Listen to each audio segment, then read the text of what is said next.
Hello and good morning, all of you. Welcome to Alpha Academy, and we are at the lecture number 13 of the Science and Tech series. Now, today we shall be completing the physics part.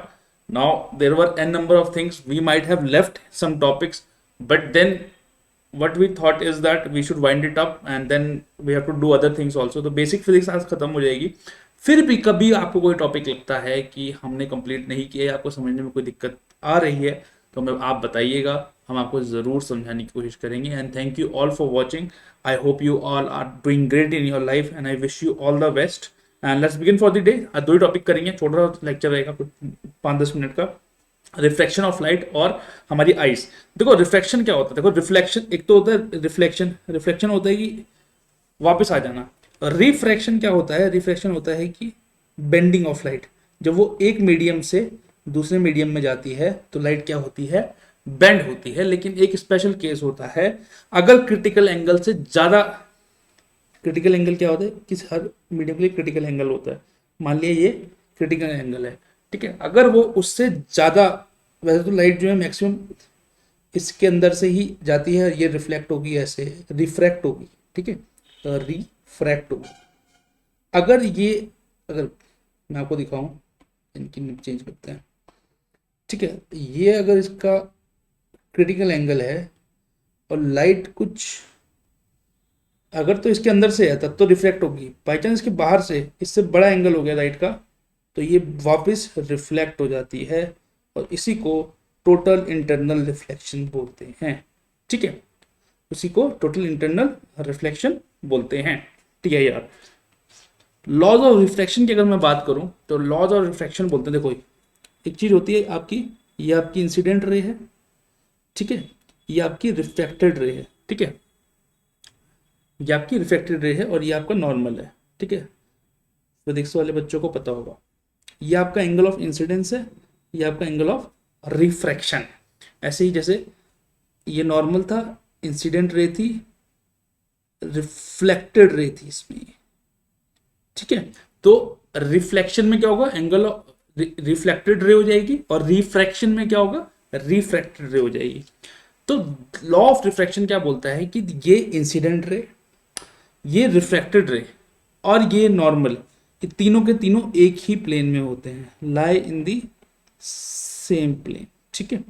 ये same plane मतलब अगर ये plane है तो इस plane में होगा. मान लिया प्लेन ऐसा है आपका, प्लेन मतलब कोई भी आप सतह मान लो, ठीक है. अब वो प्लेन का कॉन्सेप्ट मैथमेटिक्स में होता है, जो बच्चे मैथमेटिक्स से नहीं होंगे उनको प्लेन का मतलब नहीं होगा. प्लेन हो गया, आप एक मतलब सिंपल मान लो कि एक सतह है, उस सतह पे तीनों होंगे, ऐसे नहीं कि अलग अलग डायमेंशन में होंगे, उसी पे होंगे वो, ठीक है. अब दूसरा क्या है कि ये आपका आई है, ये आपका आर है, तो ये आपका हो गया angle of incidence and angle of refraction. दूसरा क्या बोलता है कि साइन आई और साइन आर का रेशियो, साइन आर का जो रेशियो है किसी भी दो मीडियम के लिए, किसी भी दो मीडियम के लिए जिससे वो जा रहा है वो कांस्टेंट रहेगा, ठीक है. ये ठीक है, ये क्या थे, लॉज ऑफ रिफ्रैक्शन, ठीक है. अब एक चीज आती है टिंडल इफेक्ट. देखो लाइट के बारे में 2-3 चीजें हम और जान लेते हैं. लाइट जो है सबसे तेज जो ट्रेवल करती है, फास्टेस्ट, वो ट्रेवल करती है वैक्यूम में, उसके बाद एयर में, उसके बाद वाटर में या लिक्विड्स में, फाइनली वो आपके सॉलिड्स में. जैसे साउंड का उल्टा था, साउंड जो सॉलिड्स थी उसमें ज़्यादा जल्दी तेज ट्रैवल करती थी, बट लाइट का उल्टा है. अब एक चीज होती है टिंडल इफेक्ट. टिंडल इफेक्ट समझने से पहले आपको स्कैटरिंग ऑफ लाइट समझनी पड़ेगी.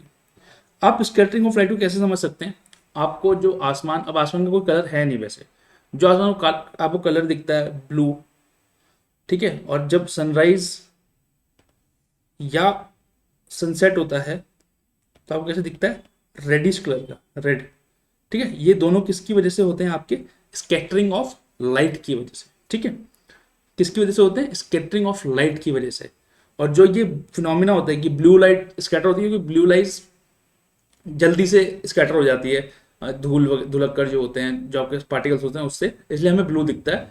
और जब सूर्य उगता है या नीचे जाता है तो उस टाइम लाइट की, रेड लाइट की स्कैटरिंग ज़्यादा होती है, क्योंकि रेड की, हमने आपको बताया था ना विबग्योर में, वेवग्योर में ऐसे क्या हो रहा था, वेवलेंथ इंक्रीज हो रही थी, और उल्टे में क्या हो रहा था, वेवलेंथ और फ्रीक्वेंसी क्या होता है, इन्वर्सली प्रोपोर्शनल होती है, फ्रीक्वेंसी डिक्रीज हो रही थी. तो रेड की जो वेवलेंथ थी वो सबसे ज़्यादा है, इसलिए जो साइन बोर्ड्स पेंट किए जाते हैं वो रेड पेंट से किए जाते हैं, क्योंकि वो दूर से ही दिख जाते हैं, उनकी वेवलेंथ बहुत दूर तक रहती है, वो दूर से ही दिख जाते हैं, इसलिए वो रेड पेंट किए जाते हैं।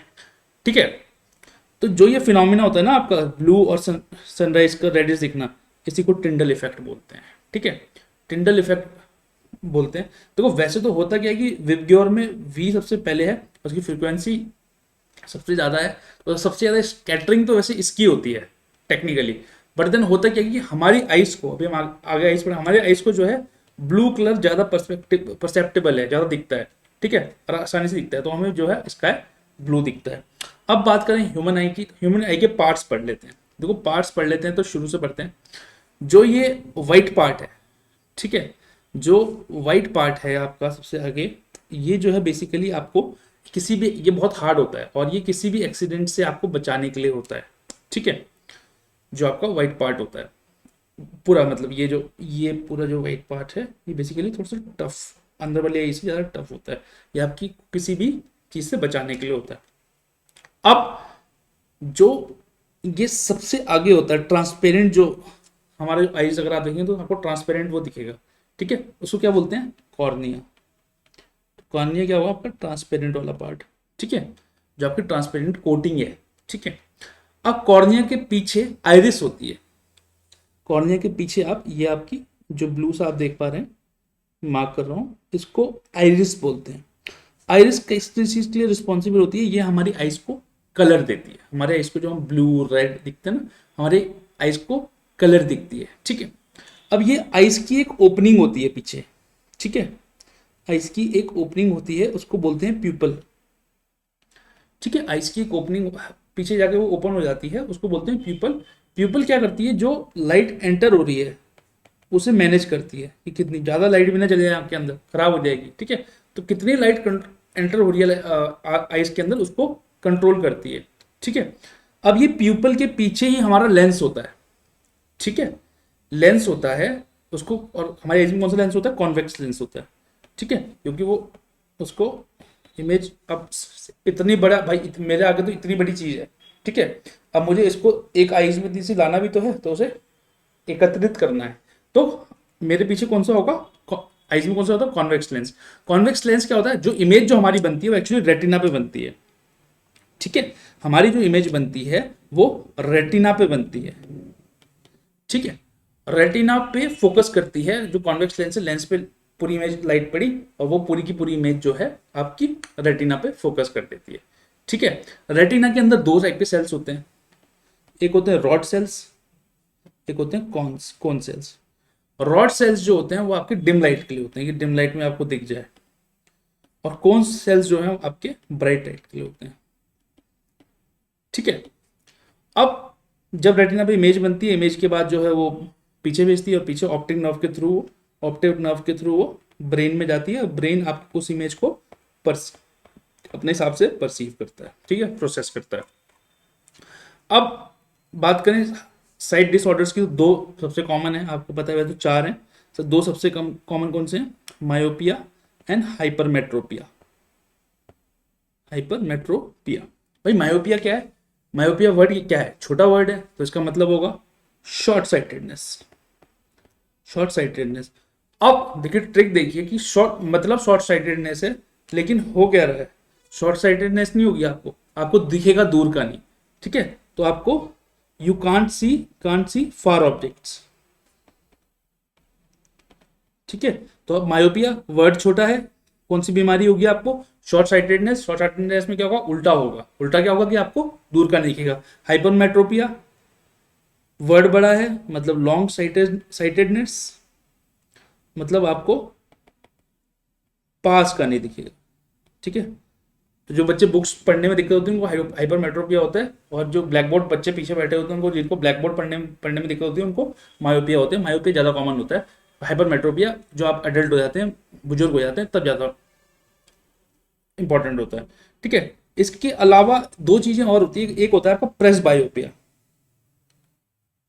प्रेस बायोपिया में क्या होता है एक्चुअली, कि आइज जो होती है, क्योंकि इमेज की फोकल लेंथ एडजस्ट करनी पड़ती है इमेज को सही बनाने के लिए, इमेज की जो फोकल लेंथ है उसको सही करना है आइज को, उसकी सही इमेज बनाने के लिए प्रेस बायोपिया में ये फोकल लेंथ सही नहीं हो पाती, तो प्रेस बायोपिया वाले जो बंदे होते हैं वो बाई फोकल लेंस इस्तेमाल करते हैं, बाई फोकल लेंस इस्तेमाल करते हो, ठीक है।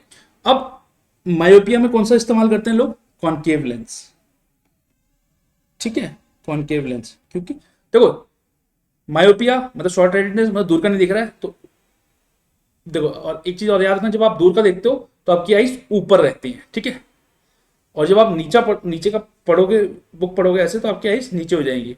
तो convex lens, concave lens, presbyopia में बाइफोकल चाहिए तो ऊपर कॉनकेव लगेगा, नीचे कॉन्वेक्स लगेगा, ठीक है। हाइपरमेट्रोपिया में कॉन्वेक्स लेंस चाहिए होता है, ठीक है। तो प्रेस बायोपिया में दोनों ही दिक्कत होती है आपको, तो जो आपका लेंस होता है बेसिकली, ये आपके चश्मे का फ्रेम मान लो, तो नीचे ऐसे करके यहाँ पे कॉन्वेक्स लेंस लगाया जाता है बुक पढ़ने के लिए, और ऊपर जो है कॉनकेव लेंस लगाया जाता है, ठीक है। अब एक और चीज होती है, उसको बोलते हैं एस्टिगमेटिज्म, ठीक है, एस्टिगमेटिज्म। देखो एस्टिगमेटिज्म क्या होता है कि आपकी जो कॉर्निया, कॉर्निया का जो शेप होता है बेसिकली वो स्पेरिकल होता है। एस्टिगमेटिज्म जिसको होता है उसकी कॉर्निया का शेप जो होता है थोड़ा डिस्टॉर्टेड रहता है, वो स्पेरिकल नहीं होता। तो क्या होता है कि कर्वेचर की दिक्कत आती है लोगों को, ठीक है। तो इसमें जो है यूज किया जाता है सिलेंड्रिकल लेंस। जो इमेज का कर्वेचर होता है, ज्यादा अंदर की जरूरत नहीं है, इमेज का जो कर्वेचर होता है वो डिस्टॉर्टेड आता है, तो उसको कर्वेचर को हमें ठीक करना है, तो उसके लिए हमें सिलेंड्रिकल लेंस का इस्तेमाल करते हैं of appropriate, cylindrical lens of appropriate, आपका क्या खराब है, कर्वेचर ऑफ डिजायर्ड कर्वेचर या एप्रोप्रिएट कर्वेचर, ठीक है। तो ये थी बात एस्टिग्मेटिज्म की, और ये थी बात डिसऑर्डर्स की, ठीक है। अब एक और चीज होती है, एक होता है परसिस्टेंस ऑफ विजन। देखो परसिस्टेंस ऑफ विजन का मतलब होता है कि एक इमेज, भाई मैंने देखा, ठीक है, आप जो ऐसे लड़की को देख के एकदम आंखें छुपा लेते हैं ना, वो क्या होता है, एक जो इमेज है वो 1 सेकंड के 16वें पार्ट तक रहती है, मतलब 1/16 सेकंड तक रहती है, उसके बाद वो हट जाती है हमारी आईज से। तो आपने कुछ देखा, वो 1 सेकंड के 16th पार्ट तक रहेगी और उसके बाद वो हट जाती है। इसलिए जब पिक्चरें बनाई जाती है ना, तो उसमें 1 सेकंड में 16 पिक्चर्स होती हैं, ठीक है, या मेरे ख्याल से उसको एफपीएस भी बोलते हैं, 16 एफपीएस जिसको बोलते हैं, फ्रेम पर सेकंड, कि 1 सेकंड में आपको 16 इमेज दिखेंगी। तो वो आपको कैसे दिखता है कि वो वीडियो में दिख जाता है, वो एक्चुअली होती इमेजेस ही हैं, ठीक है, लेकिन उसको 16 एफपीएस से चलाया जाता है तो वो आपको वीडियो दिखती है, ठीक है। या आप मतलब ऐसे जनरल ट्रिविया बता रहा हूँ कि 16 इमेजेस दिखती हैं आपको 1 सेकंड में, तो वो आपको वीडियो दिखाई देने लगती है। पिक्चरों में 16 इमेजेस पर सेकंड देखते हैं आप, क्योंकि हमारी जो परसिस्टेंस ऑफ विजन है वो 1/16 है, ठीक है। 1 सेकंड का 16वें भाग तक ही हम एक इमेज रहती है, उसके बाद वो हट जाती है, ठीक है। तो ये थी बात फिजिक्स की। नेक्स्ट क्लास से हम लोग आपका केमिस्ट्री स्टार्ट करेंगे, और आपको कोई भी डाउट है तो आप इस नंबर पे हमें कॉन्टैक्ट कर सकते हैं, that is 8630711706। And take till then, take care, bye bye, see you.